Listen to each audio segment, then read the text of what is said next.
12월 14일 수요기도의 설교입니다. 오늘 말씀은 사무엘상 7장 3절에서 12절까지 말씀이고, 제목은 진심으로 하나님께 돌이키는 예배의 말씀을 가지고 말씀을 전하겠습니다.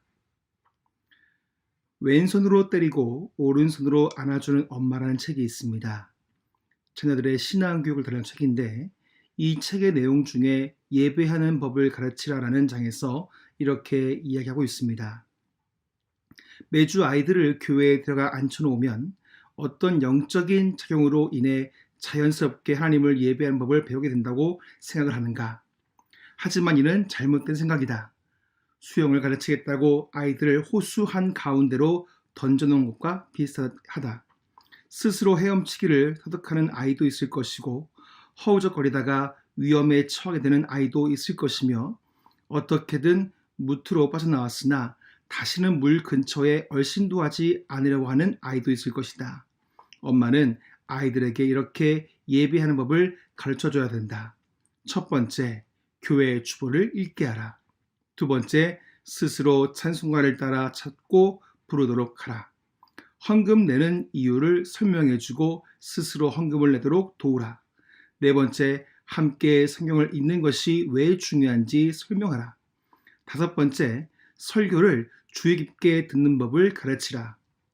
여섯 번째, 다른 사람들이 예배 드리는데 방해가 되지 않도록 조용히 있어야 한다는 것을 아이들에게 알려주라. 일곱 번째, 하나님의 백성이 함께 예배하는 것이 하나님을 얼마나 기쁘시게 하는 일인지 아이들에게 말해주라. 이렇게 내용이 있습니다. 어려서부터 예배를 드리는 것이 얼마나 중요한지 모릅니다.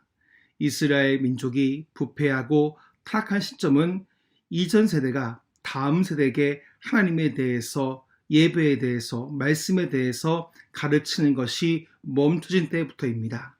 사사기 2장 7절과 10절 말씀에 이렇게 되어 있습니다. 백성이 여호수아가 사는 날 동안과 여호수아 뒤에 생존한 자들, 곧 여호와께서 이스라엘을 위하여 행하신 모든 큰 일을 본 자들이 사는 날 동안에는 여호와를 섬겼더라. 그 세대의 사람도 다 그 조상들에게로 돌아갔고, 그 후에 일어난 다른 세대는 여호와를 알지 못하며 여호와께서 이스라엘을 위하여 행하신 일도 알지 못하였더라. 여호수아가 있었던 때에는 모두가 여호와를 잘 섬겼다라고 성경은 말씀하고 있지만, 그 세대가 다 돌아간 후에는 태어난 세대는 하나님과 하나님이 하신 일을 전혀 알지 못했다라고 성경을 말씀하고 있습니다.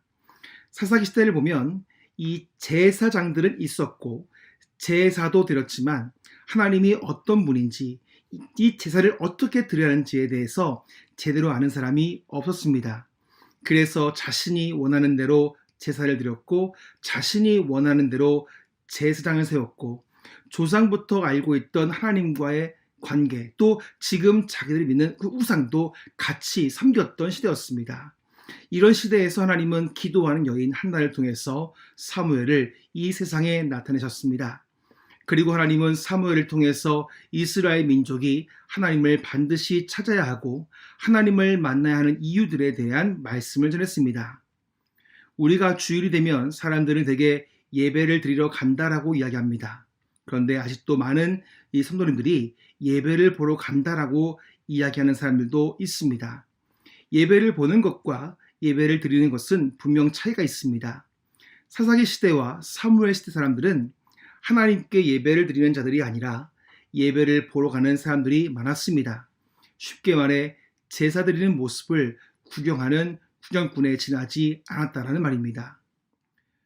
예배는 적극적으로 동참하는 것이고, 나의 모든 힘과 정성을 다해서 하나님을 높이는 것이 예배인데, 당시 제사장인 엘리의 두 아들 홈니와 비느하스는 제사장의 아들이면서 이 제사장을 돕는 일을 하던 사람들인데, 하나님께 드려야 하는 이 제물을 자신이 먼저 좋은 곳을 골라서 본인들이 가져가는 큰 죄를 범하였습니다. 그런데 엘리 제사장은 그것을 책망하지 않고 나무라라 했습니다. 결국 그 일로 홈니와 비느하스는 블레셋과의 전투에서 여호와의 법궤를 메고 나갔으나 그들은 전쟁에서 죽고 맙니다. 또한 그 죽은 소식을 들은 엘리 제사장은 자녀들의 신앙을 방치한 죄로 앉아있는 그 의자에서 떨어져 목이 부러져 죽고 맙니다. 이렇게 이스라엘 온 민족은 영적으로 타락하고 영적 방치자로, 영적인 고아로 살아왔습니다. 하지만 하나님은 이스라엘 백성들을 그냥 두시지 않고 그들에게 블레셋 민족들을 들어서 이스라엘 민족을 흔드시기 시작합니다. 사무엘상 4장 11절의 말씀입니다. 하나님의 괴는 빼앗겼고 엘리의 두 아들 홈니와 비누아스는 죽임을 당하였더라. 하나님의 괴는 하나님의 임재의 상징이었습니다. 하지만 이스라엘 백성들에게는 그저 승리를 주는 부족에 불과했습니다. 그래서 하나님은 블레셋 사람들이 하나님의 법궤를 빼앗기도록 아무런 일도 하지 않으셨습니다. 그리고 블레셋에 빼앗긴 법궤는 블레셋 땅에 큰 재앙을 불러일으킴으로써 블레셋 사람들이 법궤를 다시 이스라엘로 돌려보는 일이 발생합니다. 그런데 그 법궤가 이스라엘로 돌아오게 되고 그 법궤가 베스메스 지역으로 가게 됩니다. 하지만 그 사람들이 법궤에 대해 알지 못했고 어떻게 그 법궤를 다뤄야 할지 몰라서 그 법궤를 열다가 그만 그 지역 주민들이 죽는 일이 발생합니다. 사무엘상 6장 19절 말씀입니다. 베스메스 사람들이 여호와의 궤를 들여다본 까닭에 그들을 치사 5만 70명을 죽이신지라. 여호와께서 백성을 쳐서 크게 살육하였으므로 백성이 슬피 울었더라. 아멘. 이 말씀은 우리가 드리는 예배에 대해서 다시금 깊이 생각하게 합니다. 즉 하나님이 어떤 분인지, 하나님을 어떻게 예배해야 하는지가 얼마나 중요한 일인지 말씀해주고 있는 것입니다.